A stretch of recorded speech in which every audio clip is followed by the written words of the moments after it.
बच्चों, I am Rashmi your maths teacher. तो इस वीडियो में हम देख रहे हैं हमारी चैप्टर नंबर 7 इंटीग्रल। बहुत लेंथी चैप्टर है लेकिन बहुत इजी चैप्टर है। आप कंसेप्ट से पढ़ोगे कहीं पे कोई दिक्कत नहीं आएगी।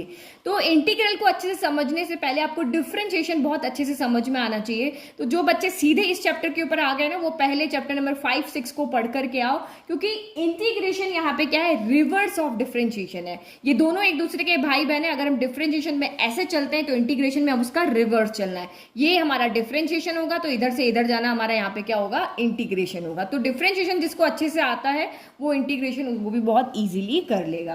तो यहाँ पे देखो, मैं आपको दोनों को रिलेट करके पढ़ाऊंगी ये पूरी आपका जो इंट्रोडक्शन है 7.1 का, ताकि आप रिलेट, क्योंकि डिफरेंशिएशन आपको बहुत अच्छे से आता है, उससे रिलेट करके पढ़ोगे तो इंटीग्रेशन भी आप बहुत इजीली कर लोगे। सारे फॉर्मूला एक दूसरे से वहां पे क्या है, रिलेटेड है। तो देखो, सबसे पहले आपको ये समझना पड़ेगा कि इंटीग्रेशन आया कहां से, क्या जरूरत थी इसकी कि इंटीग्रेशन बना, कि इसका जन्म कैसे हुआ इस चैप्टर का। तो बेसिक चीज है, अगर आप समझ लोगे ना तो आप बहुत इजीली काम इस चैप्टर के ऊपर कर पाओगे, समझ पाओगे। तो देखो, डिफरेंशिएशन यहाँ पे क्या होता है, डिफरेंशिएशन का मतलब होता है, मैंने आपको उसमें भी बताया था कि जब एक वेरिएबल के रेस्पेक्ट में दूसरे में अगर कोई चेंज होता है, यानी rate of change of function जो हम कैलकुलेट करते थे उसको हम यहाँ पे क्या कहते थे, डिफरेंशिएशन। किसी एक क्वांटिटी के चेंजेस में अगर दूसरी क्वांटिटी में भी चेंज हो रहा है तो उसको हम यहाँ पे क्या कहते थे, डिफरेंशिएशन कहते थे। बट इंटीग्रेशन यहाँ पे क्या है, तो इंटीग्रेशन हमें यहाँ पे बताता है कि कोई चीज जो है वो कितनी यहाँ पे इकट्ठा हो रही है, अक्यूमुलेट हो रही है ना, जमा करना, छोटे छोटे ब्रेक करके उनको जमा करना, ये आपका काम किसका होता है, इंटीग्रेशन का होता है। जैसे आप कोई भी वीडियो डाउनलोड लगाते हो तो जैसे जैसे आपका यहाँ पे टाइम बढ़ता जाएगा, स्पीड मान लेते सेम है, तो धीरे धीरे डेटा आपका क्या होता जाएगा, डाउनलोड यहाँ पे होता जाएगा।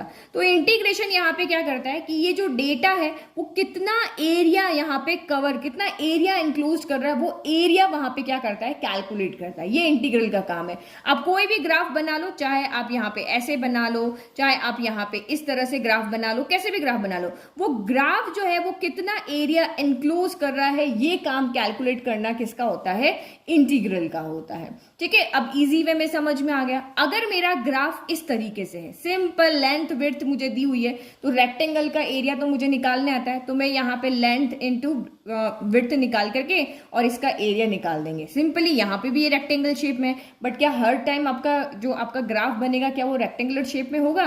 तो इंटीग्रेशन करने में दिक्कत आई कि भाई यहाँ पे तो एरिया इजीली निकल रहा है, लेकिन हमारा ग्राफ हमेशा ऐसा हो पॉसिबल नहीं। कभी हमारा ग्राफ ऐसा भी होगा, कभी हमारा ग्राफ यहाँ पे ऐसा भी होगा। तो अब ये जो एरिया यहाँ पे कवर कर रहा है, तो उसका हम यहाँ पे कैसे उस एरिया को निकालें, इस तरह के जो टेढ़े मेढ़े ग्राफ हो और इस तरह से आपके ग्राफ हो, तो उनका एरिया हम कैसे निकालें, ये मैथमेटिशियंस के सामने क्या आई थी, प्रॉब्लम आई थी।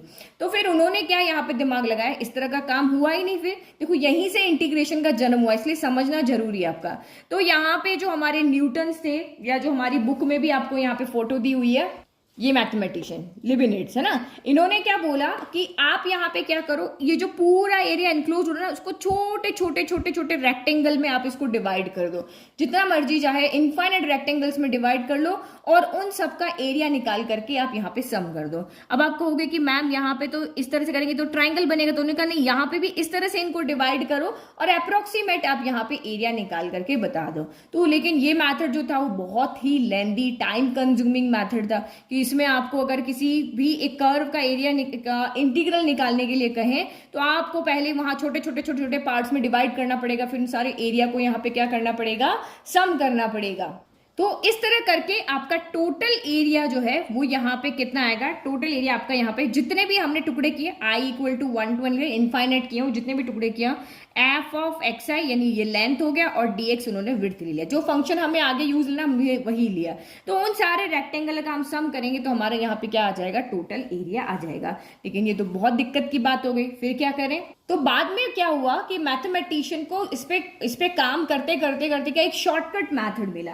तो उस शॉर्टकट मैथड को ही हम यहाँ पे क्या कहते हैं, मैथड ऑफ इंटीग्रल बोलते हैं। तो जब ये आपका मैथड, आपका शॉर्टकट मैथड जब यहाँ पे निकला, यानी कंसेप्ट और इंटीग्रल जब आपको बताया, तो अब यहाँ पे ये जो एरिया कैलकुलेट करना है वो चुटकियों का काम हो गया, बहुत इजी काम हो गया, कि ये इस तरह से हमने वहां पे जैसे डिफरेंशिएशन करते ना, उसी तरीके से वो काम हो गया। तो अब ये चुटकियों वाला काम था क्या? तो मैथमेटिशियन ने देखा कि डिफरेंशिएशन में और इंटीग्रेशन में एक रिलेशन बन रहा है, ये दोनों एक दूसरे से क्या है यहाँ पर रिलेटेड है। तो उन्होंने वहां पे क्या देखा कि y equal to f x कोई एक हमारे पास फंक्शन है, ठीक है, y equal to f x कोई फंक्शन है। तो अब आप उसका ग्राफ तो बना ही सकते हो, माना कि यहाँ पे जैसे कोई y equal to x square कोई फंक्शन है, तो अब आप उसका यहाँ पे ग्राफ बना दोगे, ठीक है। बट अब उस ग्राफ का एरिया कितना इंक्लोज हो रहा है वो हमें यहाँ पर निकालना है, क्योंकि जितना एरिया वो इंक्लोज कर रहा है एक्चुअल में वही उस फंक्शन का क्या है, इंटीग्रल है। तो उन्होंने सोचा, ये मैंने फंक्शन लिया, तो उन्होंने सोचा कि y इक्वल टू 3x² मेरे पास एक फंक्शन है, तो मैं कोई ऐसा फंक्शन यहाँ पे ढूंढ के लाऊं कि जिसका अगर मैं डिफरेंशिएशन करूं और उसका आंसर ये आता है। सुनो फिर से कि मुझे अब यहाँ पे कोई एक ऐसा फंक्शन ढूंढ के लाना है, माना कि वो फंक्शन मेरा यहाँ पे क्या है, एफ एक्स है। अगर इस फंक्शन का मैं यहाँ पे क्या करूं, डिफरेंशिएशन करूं, और डिफरेंशिएशन करने के बाद में जो आंसर आता है वो मेरा ये वाला आंसर आता है, ठीक है, कि मैं एक ऐसा फंक्शन ढूंढ के लाई हूं एफ एक्स से, इस एफ एक्स का मैंने डिफरेंशिएशन किया और उसका आंसर अगर ये आ रहा है तो इसका मतलब जो फंक्शन मैं लेकर के आई हूं वही मेरा इस फंक्शन का क्या है, इंटीग्रल होगा, ठीक है। तो जैसे मान लिया कि ये फंक्शन जो मैं ढूंढ के लाई हूं कैपिटल एफ एक्स, वो मेरा यहाँ पर क्या है, एक्स क्यूब है। अब आप इसका डिफरेंशिएशन करो तो d by d x of x cube कितना हो जाएगा, 3x² हो जाएगा। तो देखो D by d x of x cube कितना आ रहा है, 3x² आ रहा है, ये दोनों इक्वल आ रहे हैं। तो दैट मीन्स एक्स क्यूब जो मेरा यहाँ पे फंक्शन है जो कि मेरा कैपिटल एफ एक्स है, वही यहाँ पर क्या है, इसका क्या होगा, इंटीग्रल होगा, वही इसका यानी कि अगर आप यहाँ पे इंटीग्रेशन ऑफ 3x² करते हो, इंटीग्रेशन को हम इससे डिनोट करते हैं। तो ये सिंबल कहाँ से आया, क्योंकि उसने क्या कहा था कि छोटे छोटे छोटे रेक्टेंगल्स को आप सम करो, तो ये सम को हम एस से लिखते हैं और इसे ये हमारा यहाँ पे ये डिनोट करने का बना। तो 3x² इस फंक्शन का डिफरेंशिएशन कर रहे हैं किसके रेस्पेक्ट में, dx के रेस्पेक्ट में, तो हमारा आंसर यहाँ पे क्या आ रहा है, एक्स क्यूब आ रहा है। तो अगर आप इस फंक्शन का इंटीग्रेशन करोगे तो आपका एक्स क्यूब आ रहा है, दैट मीन्स जिसका अब हमने इसी का तो डिफरेंशिएशन किया था, तो बस यही हमारा यहाँ पर क्या है, एरिया है, उस कर्व ने जितना भी एरिया कवर किया है वो ये है हमारा। तो आपके दिमाग में आ रहा होगा कि मैम आपने तो यहाँ पे लिख लिया, बट हम एवरी फंक्शन के लिए कैसे ढूंढेंगे। मैंने मान लो यहाँ पे एक और फंक्शन लिख दिया कि y इक्वल टू मैंने लिखा 5x की पावर 4। अब मैं इसके लिए ये कैपिटल एफ एक्स कैसे ढूंढ करके लग कर आऊं, तो देखो आपको कुछ नहीं करना, आपके लिए बुक में बहुत सारे फॉर्मूलाज लिखे हुए हैं जिसके थ्रू जो मैथमेटिशियन ने पहले से स्टैंडर्ड फॉर्मूलाज बना लिए, बट आपको वो सीधे के सीधे यहाँ पे क्या याद नहीं। लेकिन एक चीज आपको समझनी थी कि एक्चुअल में इंटीग्रेशन कैसे काम कर रहा है, तो ये रिवर्स ही तो हुआ, हमने इसका डिफरेंशिएशन किया, ये आया, इसका इंटीग्रेशन कर रहे हैं, फिर से हमारा ये आ रहा है, इधर से हम इधर जा रहे हैं डिफरेंशिएशन कर रहे हैं, इधर से हम इधर जा रहे हैं, हमारा फिर से क्या हो रहा है, इंटीग्रेशन हो रहा है। तो ये चीज आपकी लूप में घूम रही, इसीलिए हम कह रहे हैं कि ये दोनों क्या है, भाई बहन यहाँ पर है। तो अब अगर आपको कोई पूछे कि क्या होता है इंटीग्रेशन, तो आपके पास आंसर है कि integration is reverse of differentiation, differentiation का रिवर्स होता है। Integration is the process of finding the area of the region under the curve, इसके थ्रू हम यहाँ पे कर्व के अंडर में जो भी एरिया होता है उसको हम फाइंड कर सकते हैं। जैसे ये वाला कर्व है, इसका एरिया हम इसके थ्रू यहाँ पे फाइंड कर सकते हैं। और तीसरा, integration is the process of finding the anti derivative of function, anti derivative भी हमारा वही होता है, इंटीग्रेशन सेम है। तो ये देखो यहाँ आपने डिफरेंशिएशन किया तो ये हमें मिला, अब इसका आप इंटीग्रल करियो नहीं, एंटी डेरिवेटिव मतलब किसका आपने डी बाई डी एक्स किया कि ये आया, तो वो आपका यहाँ पर क्या हो गया, तो ये आपका इंटीग्रल है। तो सेम इसको एंटी डेरिवेटिव भी हम यहाँ पे कहेंगे, इसको दोनों नाम बोल सकते हैं, इंटीग्रल और एंटी डेरिवेटिव। अब देखो इंटीग्रेशन में ना कांस्टेंट का एक बड़ा रोल होता है। अब वो क्यों होता है, आप यहाँ पे देखो, जैसे आपके बुक में देखो फॉर्मूलाज लिखे हैं, बताती हूँ, ये आपकी बुक है ना 290 पेज के ऊपर है ना, तो जब आप डिफरेंशिएशन करते हो तो कहीं पे भी कोई कांस्टेंट टर्म यहाँ पे नहीं आती है ना, +1 +2 +c नहीं आता, क्योंकि कांस्टेंट का डिफरेंशिएशन क्या होता है, 0 होता है। लेकिन जब आप इंटीग्रल्स करते हो तो सभी जगह देखो +c +c +c +c आ रहा है ना, देखो यहाँ सारे जितने भी फॉर्मूलाज है सब में +c है, सेम इधर भी देखोगे आप यहाँ पे क्या है, +c है। तो ये c का बहुत इंपॉर्टेंट रोल होता है यहाँ पे। तो ये c यहाँ पर क्यों आता है, अब वो देखते हैं। देखो यहाँ पे अगर आप sin x का डेरिवेटिव निकालते हो तो क्या आता है, cos x आता है, यानी d by d x of sin x कितना आता है, cos x होता है। cos x का इंटीग्रल करते हो तो क्या आता है, आपका sin x होता है। अभी +c मैंने लिख दिया है, वो क्यों लिखा है इस वाले में देखो, इंटीग्रेशन ऑफ cos x क्या होता है, आपका sin x होता है। लेकिन अगर मैं यहाँ पे sin x +2 कर दूं, sin x +2 का अगर मैं d बाई डी एक्स निकालती हूँ तो d by d x of sin x cos x होता है, और d by d x of 2 क्या होता है, यहाँ पे 0 हो जाता है। लेकिन अगर मैं इंटीग्रेशन ऑफ यहाँ पे cos x करूं तो क्या फिर से मेरा sin x प्लस 2 आएगा, क्योंकि इधर से जब हम इधर जा रहे हैं और इधर से इधर जा रहे हैं तो आंसर सेम आ रहा है, D by D sine x cos x आ रहा है और इंटीग्रेशन ऑफ cos x आपका sin x आ रहा है, सेम आ रहा है। बट यहाँ पे ऐसा नहीं हो रहा, ये हमारे पास 2 नहीं आ रहा है, इंटीग्रेशन ऑफ cos x आपका ओनली क्या आ रहा है, sin x आ रहा है। तो यही इनके साथ अगर कोई भी ये कांस्टेंट अगर यहाँ पे ऐड है तो इंटीग्रेशन में यहाँ पे क्या आएगा, वो कांस्टेंट वापस आएगा, क्योंकि मैं यहाँ पे 3 रख दूं, 4 रख दूं, 5 रख दूं, लेकिन जब हम इसका इंटीग्रेशन करेंगे तो ये सिर्फ sin x रहेगा। तो क्या सारे फंक्शन का इंटीग्रेशन यहाँ पे सेम ही रहेगा कि इंटीग्रेशन ऑफ cos x आपका हमेशा यहाँ पे क्या होगा। देखो इसमें आपको कह रहे कि ये रिवर्स होता है, अभी आपको यही कहा ना कि रिवर्स डिफरेंशिएशन होता है। तो मैं sin x का डेरिवेटिव निकाल रही हूँ तो cos x आ रहा है, sin x प्लस 2 का डेरिवेटिव निकाल रही हूँ तब भी मेरा cos x आ रहा है, sin x प्लस 3 का निकालू तब भी मेरा cos x आ रहा है। बट जब मैं cos x का इधर निकाल रही हूँ तो यहाँ sin x आ रहा है, बट यहाँ आपका sin x प्लस 2 नहीं आ रहा है। तो ये जो 2 है ये हमें यहाँ पे कांस्टेंट की फॉर्म में दिखाता है और ये एवरी आपका फॉर्मूलाज में यहाँ पर रहेगा। तो ये चीज है बस, यहाँ पे यहाँ कांस्टेंट का डिफरेंशिएशन होता है 0, जबकि यहाँ कांस्टेंट का डिफरेंशिएशन 0 नहीं होता। अब हमारे पास यहाँ पे 2 टाइप्स के इंटीग्रल्स होते हैं, एक डिफाइनेट इंटीग्रल होता है और एक इनडिफाइनेट इंटीग्रल होता है।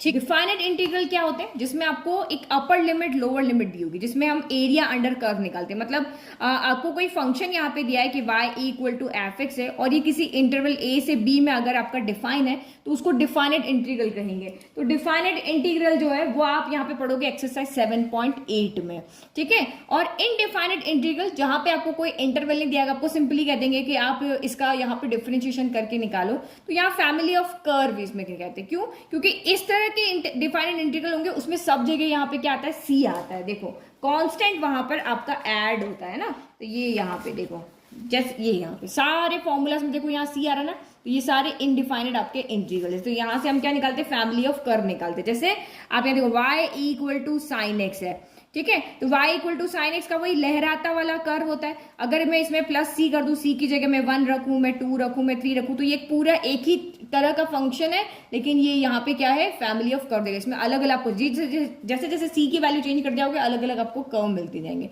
तो ये 2 टाइप के यहाँ पे आपके इंटीग्रल है। तो इनडिफाइनेट इंटीग्रल को हम सिंपली ये भी कह सकते हैं कि वो फॉर्मूला, वो सारे फॉर्मूलाज जो कि हमें यहाँ पे एंटी डेरिवेटिव निकालने में हेल्प करता है, उनको हम यहाँ पे इनडिफाइनेट इंटीग्रल कहते हैं फंक्शन का।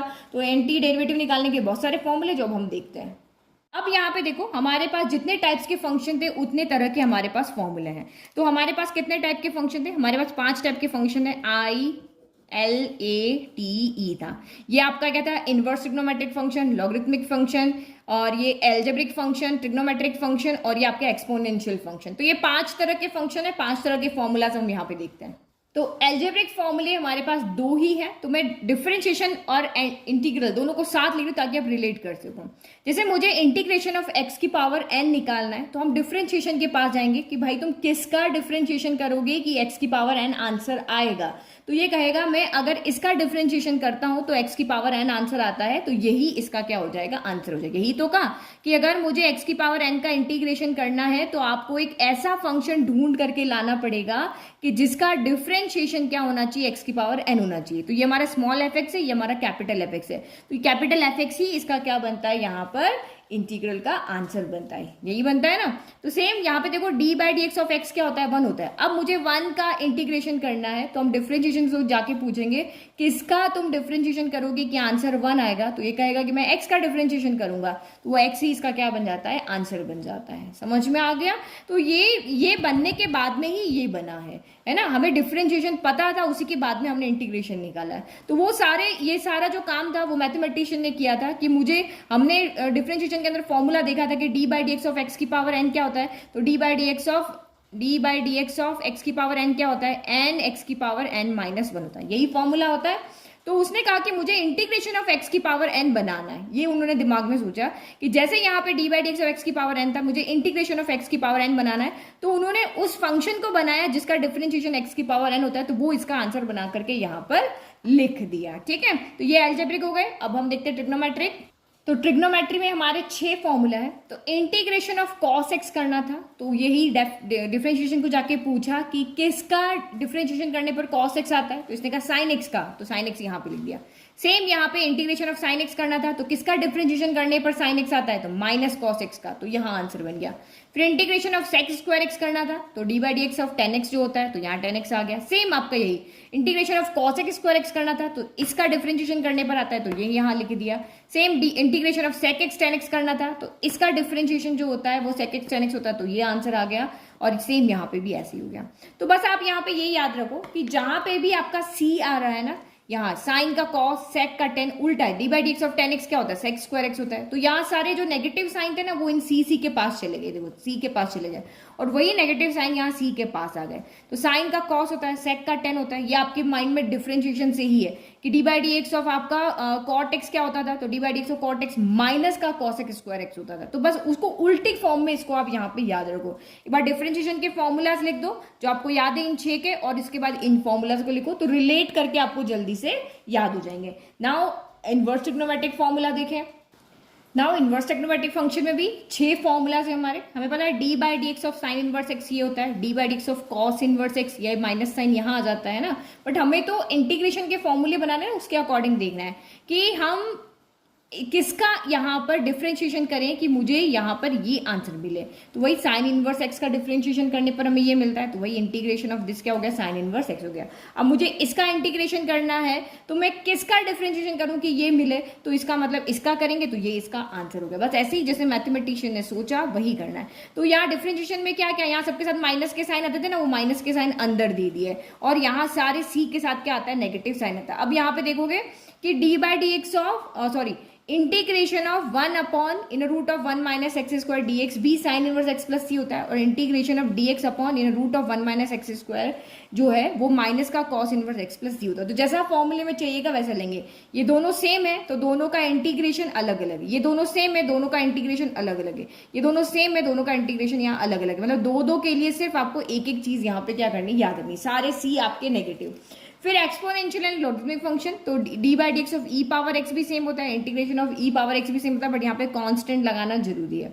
अब इसको integration of A power x चाहिए था, तो उसने बोला किसका डी बाई डी एक्स करें, तो आपको पता है कि d by d x of A power x क्या आता है, ए पावर एक्स लॉग ई है, तो लॉग ए से लॉग ई कैंसिल हो जाएगा यहाँ पे। तो ये सोच के उन्होंने कि इसका डिफरेंशिएशन करने पर ए पावर एक्स आता है, तो इसका आंसर यहाँ ये हो गया। और D by d x of log modulus x क्या होता है, 1 बाई एक्स होता है, तो इंटीग्रेशन ऑफ 1 अपॉन एक्स क्या होगा, लॉग मॉड्यूलस एक्स हो जाएगा। तो मॉड्यूलस क्यों है, क्योंकि लॉग हमेशा पॉजिटिव वैल्यू का ही निकाला जाता है, इसलिए इसने मॉड्यूलस एक्स लिखा। अगर ये कंडीशन लिख दोगे तो एक्स कर दो, ये नहीं लिखी है इसलिए इसने मॉड्यूलस एक्स यहाँ पे कर दिया। अब बहुत सिंपल तरीका आपका देखने का कि आपको फॉर्मूला याद है कि नहीं है। तो आपको लगता है कि यार इसका फॉर्मूला ये होगा या नहीं होगा, तो जो आपके दिमाग में आ रहा है ना उसका डी बाई डी एक्स करके देख लो। अगर इसका डी बाई डी एक्स आपका यही आ रहा है तो ये आपका आंसर यहाँ पर राइट है। आप इंटीग्रेशन में कहीं पे भी कंफ्यूज हो रहे हो कि यार ये वाला फॉर्मूला होगा कि नहीं होगा, तो आप उसका यहाँ पे क्या कर दोगे, d by d x. D by d x of sec inverse x क्या होता है, तो ये होता है, यही होता है, ये यहाँ आ रहा है, इसका मतलब आपका आंसर यहाँ पे राइट है। अब कुछ टर्म्स है जो मीनिंग्स हैं वो आपको यहाँ पे याद रखनी है। वो टेबल आपकी बुक में क्या है, बनी हुई है, तो आप उस टेबल से सीधा उसको यहाँ पे याद कर लो। ये हमारी टेबल बुक में बनी है 289 पेज नंबर पे, कि integration of f x D x, ये सिंबल से टर्म्स है, तो इनको आप कैसे पढ़ोगे, क्या समझोगे, तो यहाँ पे आप पढ़ोगे integral of f x with respect to x. जैसे डी बाई डी एक्स को हम कैसे पढ़ते थे, differentiation of f x with respect to x पढ़ते थे, तो यहाँ पे क्या पढ़ेगा, इंटीग्रेशन ऑफ एफ एक्स, कोई भी फंक्शन होगा, एक्स स्क्वायर हो गया, एक्स क्यूब होगा, और किसके रेस्पेक्ट में, तो एक्स के रेस्पेक्ट में। फिर इसमें अलग अलग नाम है, ये तो आपका इंटीग्रेशन हो गया।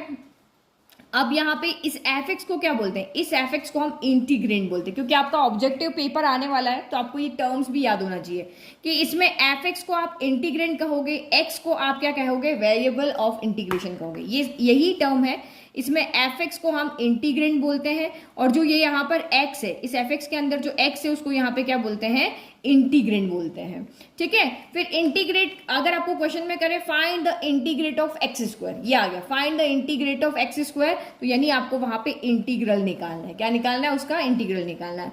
फिर एन इंटीग्रल ऑफ एफ क्या होता है, a function f such that f dash x equal to f x होता है, जहां पे दोनों का इक्वल हो गया। ठीक है, वो फंक्शन उसका डिफरेंशिएशन दोनों इक्वल है, तो वो एन इंटीग्रल ऑफ एफ। फिर इंटीग्रेशन करना, तो वही आपका द प्रोसेस इंटीग्रल फाइंड करना, उसको हम इंटीग्रेशन भी बोलते हैं, इंटीग्रेट भी बोलते हैं। कांस्टेंट ऑफ इंटीग्रेशन, तो सी जो होता है वो हमारा यहाँ पे कांस्टेंट ऑफ इंटीग्रेशन होता है। सबका नाम टर्मोलॉजी आपको यहाँ पे पता होनी चाहिए। अब यहाँ पे कुछ प्रॉपर्टीज है इंटीग्रल्स की, इनडिफाइनेट इंटीग्रल्स की, वो हमें यहाँ याद रखनी है। तो ये दो हमारी प्रॉपर्टी होती है। जैसे डिफरेंशिएशन में था, दो फंक्शन अगर सम के अंदर आ रहे हैं तो उनका अलग अलग डिफरेंशिएशन करते थे, इसके साथ भी लग जाता था, इसके साथ भी। सेम इंटीग्रेशन भी ऐसे होगा, इसके साथ अलग लग जाएगा, इसके साथ अलग लग जाएगा, और आप यहाँ पे कर लोगे। जैसे साइन एक्स प्लस 2 आया तो साइन एक्स का अलग करेंगे, 2 का अलग करेंगे। और अगर किसी फंक्शन के साथ कोई कांस्टेंट मल्टीप्लाई है तो डिफरेंशिएशन में हम यही करते थे, उसको बाहर रख देते थे। और यहाँ पे भी अगर आपका किसी फंक्शन के साथ वो कांस्टेंट मल्टीप्लाई है तो उसको बाहर रख देंगे और बाकी का हम यहाँ पे डिफरेंशिएशन कर देंगे। यही हमारी है प्रॉपर्टी थी। तो आई होप आपको ये एक्सरसाइज का इंट्रोडक्शन बहुत अच्छे से समझ में आया। आप 7.1 खुद से सॉल्व करने की कोशिश करो। कुछ भी नहीं है, वो सारे फॉर्मूलाज आपको याद रखना है, कैसे उनको अप्लाई करना है वही देखना है। तो सीधा मैं चाहती तो फॉर्मूलाज आपको बता सकती थी, बट अब इंटीग्रेशन कैसे दिमाग में आया मैथमेटिशियन के, वो प्रोसेस क्या था, वो भी आपके लिए समझना यहाँ पे जरूरी था। उसी से आपने समझा कि कैसे इंटीग्रेशन जो है वो रिवर्स से यहाँ पे डिफरेंशिएशन का। ठीक है, तो ये हमारा छोटा सा यहाँ पे इंट्रोडक्शन। अब नेक्स्ट वीडियो में करेंगे एक्सरसाइज 7.1।